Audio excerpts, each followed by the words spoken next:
Hi, my name is John Paul Burnside, and today I'm going to be talking about Tim Tebow, his family, sports, his character, his college standout stories, what makes him great, uh, how he's reaching out and making a difference, and how he is respectable in his college and NFL career accomplishments. He's the youngest of five. He has two brothers and two sisters. His family are missionaries. His dad and his mom are missionaries, and he does missionary work.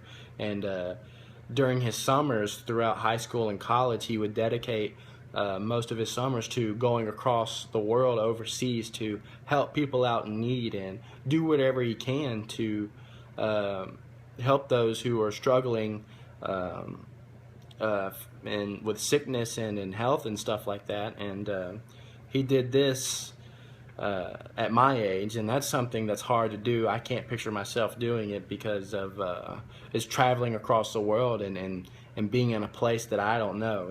It's tough. But his brothers are his motivation. When he was 5 years old, he told his parents, "I want to be like my brothers and play sports." And in high school, he played football, basketball, and baseball, and set records, set state records, and got state awards for all those sports. But after he played in high school, he went to the University of Florida. A funny story about that: he was this close to going to Alabama, but one phone call changed his mind, and that was the phone call that Urban Meyer gave him. He called him directly and talked to him, and then after that, Tim Tebow chose to go to Florida. His character sets him apart from every other NFL player. Why? Because a lot of NFL players will say, "Hey, I'm a Christian. Hey, I believe in all this," but they don't hold tight to the values like Tim Tebow does. Tim Tebow set himself apart because he used what God gave him to do the best that he can, and he would thank God for everything that God has done for him after the games on live television, which is frowned upon by the media, and the media hates that. The media doesn't want religion tied into anything, even especially Christianity.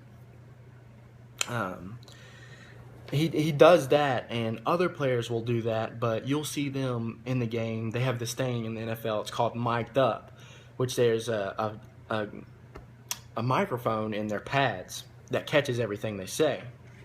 And some NFL players, they don't know it. They sign up for it, and they don't know when and where it's going to happen. They say, "Oh, I think I'm mic'd up." This catches everything they say, and during this, you hear all these NFL players cussing and yelling at each other and saying these awful things towards each other and fighting and in the piles and stuff like that. And Tim Tebow never did any of that. Throughout high school, throughout college, he would jaw at other players, but you would see that in it was a competitive manner. It wasn't a, "Ooh, I want to fight you. Ooh, I'm going to yell at you and call you names." I remember one game they were playing Kentucky and they were winning like 30-0, and this guy was jawing at Tim Tebow, and Tim Tebow was walking off the field and he turned around and just did the gator chomp at him because they were winning, and he was very adamant about that gator chomp. I remember it because it was just so out there, and it was great to see. It was pretty awesome. But his character, it shines through the worst of times, because you have all these people that'll point at Tim Tebow and be like, "Well, he's not an NFL quarterback. Well, he can't play in the NFL because he's not good enough," or anything like that.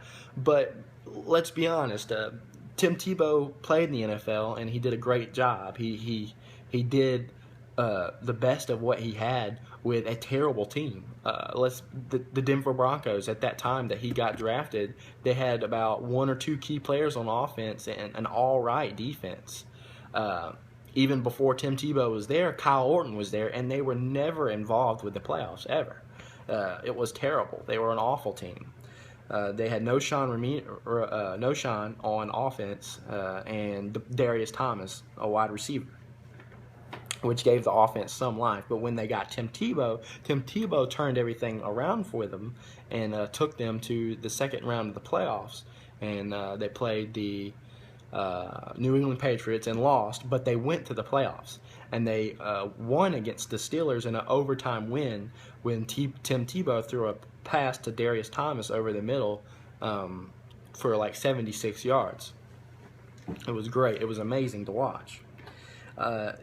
He has the best attitude. You can't get him down. No matter what you say, you can't just push Tim Tebow down. He's not going to stop. He never liked to lose.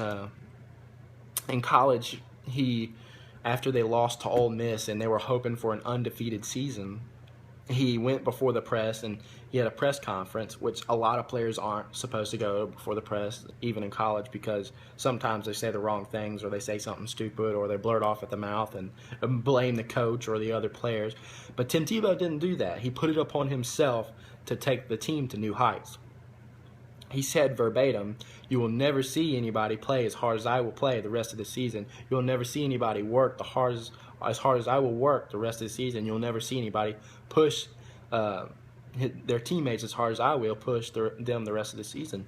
And he kept to his word. They didn't lose another game. They played Alabama in the SEC championship, beat them, and then they played Oklahoma in the national championship and beat them 42-24. It was a great game. He went to college with a bunch of players who are in the NFL right now, from Janoris Jenkins, Joe Hayden, Brandon Spikes, Jermaine Cunningham, Percy Harvin, and the Pouncey twins, and Aaron Hernandez, who played in the NFL but is now in prison.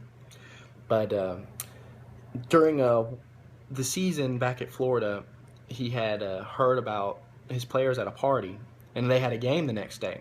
So what he did is he went to the party, and he heard that they were causing trouble or stuff like that. There was fighting or whatever, and he got his players. He got the Pouncey twins and Aaron Hernandez and made them go back to their dorms, made them go back and be ready for the game tomorrow. If you ask me, though, that's a great teammate. That's somebody you can depend upon no matter what. That's somebody that's going to be there and make sure you're going to have the best team that you can have. As a coach, that's something that you want in a player, especially a quarterback. And what makes him great is facing throughout all the odds of college and the NFL, people telling him he's not going to make it, he's not going to do this, he's not going to do that, he's not going to ever pass as a quarterback ever. But he did, and he will. He never loses his temper. He's always got the right mind. He's always staying on track with that, and he's reaching out, making a difference. How so? He's helping those kids in need who are sick and stuff like that, using his money and his free tickets to go to the games that, you know, NFL players give their families or their girlfriends or their wives or whatever to come watch them play. He gives that to people who are in need, people who should experience stuff like that and who he wants to give back to. And he does this, and he gives them sideline passes, and he gives them the NFL experience, which is something that's touching, because he could give those tickets to somebody or his friends or his family, but instead he gives it to people in need and to help them, to give them a life experience that they'll never forget. He's very respectful, and the worst of times, he's a Christ-like. He's never losing his temper. He's never using foul language, which is awesome. And in college, his accomplishments is he won 2 national championships under Coach Urban Meyer, and he won the Heisman. And in the NFL, he went to the second round of the playoffs, but he jumped from team to team a little bit. And right now, he's at the Philadelphia Eagles, and they're using him in the offense. And right now, they have a 3-quarterback controversy, and they're trying to figure out who's going to start. I believe it's going to be Tim Tebow. Why I picked him? In 2006, I fell in love with the Florida Gators, and because Tim Tebow was there, and I enjoyed watching him play. It was amazing. And he's one of the best players to ever play. My name is John Paul Burnside. Today I told you about Tim Tebow and his accomplishments on and off the field in the NFL and in college, and what he did in college, and who his family is. Thank you for your time.